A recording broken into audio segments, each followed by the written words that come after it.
Minute के बाद किया तो उन्होंने कहा कि वो डॉक्टर साहब आए हुए हैं, मैं अभी मंगा रहा हूँ। तो मेरे अंकल थोड़े से रेस्टलेस हो गए कि ये इंजेक्शन बहुत इम्पोर्टेंट है, तो आप इस चीज को मंगाना बहुत जरूरी है। तो उतनी देर में उन्होंने बुला लिया। तो जैसे ही मैं घर में एंटर करती हूँ अपने अंकल के साथ, और मैं देखती हूँ कि सामने सोफा पे एक अंकल बैठे हुए हैं, और इनको मैंने देखा है। और मेरे को एकदम से क्लिक करता है कि अभी मैंने 6 महीने पहले इनका सत्संग सुना है। और जैसे ही मैं वहां जाके पास में बैठती हूँ तो उन्होंने सबसे पहले पूछा कि तुम्हारा नाम क्या है। मैंने कहा अंकल स्तुति। तो कहते मैं डॉक्टर अनिल अग्रवाल हूँ। मैंने कहा जी अंकल, मैं आपको जानती हूँ, मैंने अभी 6 महीने पहले आपका सत्संग सुना था कि आपको कैसे गुरुजी भेजते थे कभी कभी उनकी संगत के पास उनको क्योर करने के लिए।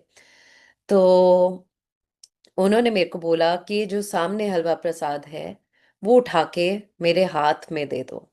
मैंने उनके हाथ में दे दिया। उन्होंने 3 बाइट्स खाई होंगी, और उसके बाद उन्होंने वो रखा, बातें करी, गुरुजी की बातें हुई, गुरुजी का सत्संग हुआ वहां पर बैठ के।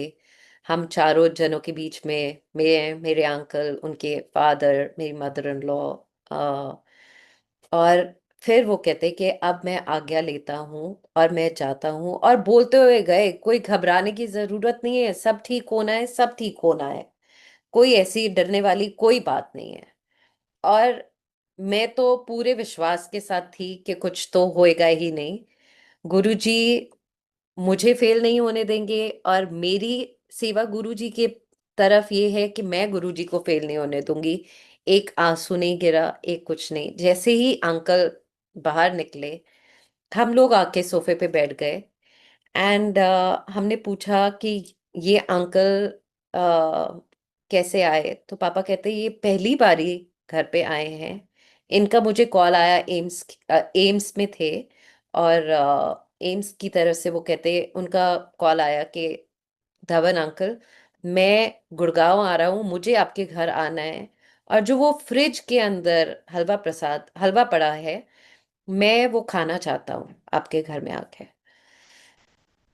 तो I actually was not surprise कि इतने सत्संग सुनने के बाद कि गुरुजी कैसे ब्लेस करते हैं सारा कुछ।